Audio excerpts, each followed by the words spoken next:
Team ഇന്ത്യക്ക് വേണ്ടി test അരങ്ങേറ്റത്തിൽ തന്നെ അർദ്ധ സെഞ്ചുറി നേടാൻ സർഫറാസ് ഖാൻ ആയിരുന്നു. ഏകദിന ശൈലിയിൽ ബാറ്റ് വീശിയ താരം 66 പന്തിൽ 62 റൺസുമായി റണ്ണൌട്ട് ആവുകയായിരുന്നു. ഒരു 6ഉം 4ഉം ഉൾപ്പെടുന്നതായിരുന്നു സർഫറാസ് ഖാന്റെ ഇന്നിങ്സ്. ഇതോടെ ഒരു റെക്കോർഡും സർഫറാസിനെ തേടിയെത്തി. അരങ്ങേറ്റ ടെസ്റ്റിൽ അതിവേഗ അർദ്ധ സെഞ്ചുറി നേടുന്ന ഇന്ത്യക്കാരൻ എന്ന റെക്കോർഡാണ് സർഫറാസിനെ തേടിയെത്തിയത്. 48 പന്തിലാണ് താരം അർദ്ധ സെഞ്ചുറി പൂർത്തിയാക്കിയത്.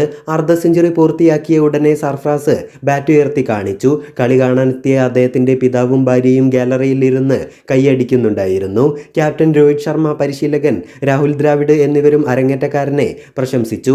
ആത്മവിശ്വാസത്തോടെ ബാറ്റ് ചെയ്യുകയായിരുന്ന സർഫറാസ് സെഞ്ചുറി നേടുമെന്ന് ആരാധകർ കരുതിയിരുന്നു. എന്നാൽ നിർഭാഗ്യം റണ്ണൌട്ടിൻ്റെ രൂപത്തിലെത്തി. രവീന്ദ്ര ജഡേജ 99 റൺസിൽ നിൽക്കെ സിംഗിളിന് വേണ്ടി ശ്രമിക്കുകയായിരുന്നു. ജെയിംസ് ആൻഡേഴ്സണിൻ്റെ പന്തിൽ ജഡേജ പന്ത് മിഡോണിലേക്ക് തട്ടിയിട്ടു. ഓടാനുള്ള ശ്രമം നടത്തുകയും മാർക്ക് വുഡ് പന്ത് കയ്യിൽ ഒതുക്കുമെന്ന് ഉറപ്പിച്ചതോടെ പിൻവാങ്ങുകയും ചെയ്തിരുന്നു. ഇതിനിടെ സർഫറാസ് ക്രീസ് വിടുകയും ചെയ്തു. വുഡിന് പേച്ചതുമില്ല. നിരാശനായി സർഫറാസ് ഖാന് മടങ്ങേണ്ടി വന്നു. അതേസമയം സർഫറാസിനെ ജഡേജ അനാവശ്യമായി റണ്ണൌട്ടാക്കിയപ്പോൾ ഡ്രസ്സിംഗ് റൂമിൽ നിന്ന് ക്യാപ്റ്റൻ രോഹിത് ശർമ്മ തലയിൽ കൈവച്ചിരുന്നു. പിന്നെ തലയിലെ തൊപ്പിയൂരി അരിശത്തോടെ നിലത്തേക്കെറിഞ്ഞു. ആഭ്യന്തര ക്രിക്കറ്റിൽ വർഷങ്ങളായി റൺസ് അടിച്ചു കൂട്ടുന്ന സർഫറാസിന് ഏറെ നാളത്തെ അവഗണനയ്ക്ക് ശേഷമാണ് ടെസ്റ്റ് ടീമിൽ അവസരം ലഭിച്ചിരുന്നത്.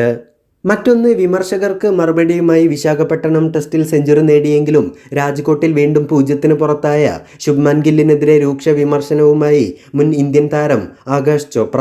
ആദ്യ 2 ടെസ്റ്റുകളിലും നിരാശപ്പെടുത്തിയതിന് പിന്നാലെ അവസാന 3 ടെസ്റ്റുകൾക്കുള്ള ടീമിൽ നിന്ന് പുറത്തായ ശ്രേയസ് അയ്യരെ പോലെയാണ് ഗില്ലും അതേ ബോട്ടിലാണിപ്പോൾ യാത്ര ചെയ്യുന്നതെന്ന് ആകാശ് ചോപ്ര പറയുകയുണ്ടായി. ശ്രേയസ് അയ്യർ പുറത്തുപോയത് പരിക്കുകൊണ്ട് മാത്രമല്ല, ശ്രേയസ് സെലക്ഷന് തയ്യാറായിരുന്നു. 3-ാം ടെസ്റ്റിൽ കളിച്ചില്ലെങ്കിലും 4ഉം 5ഉം ടെസ്റ്റിലെങ്കിലും അവൻ കളിക്കാൻ തയ്യാറായിരുന്നു. എന്നാൽ സെലക്ടർമാർ അവനെ ഒഴിവാക്കി. അതേ ബോട്ടിലാണിപ്പോൾ ശുഭ്മാൻ ഗില്ലിൻ്റെയും യാത്ര.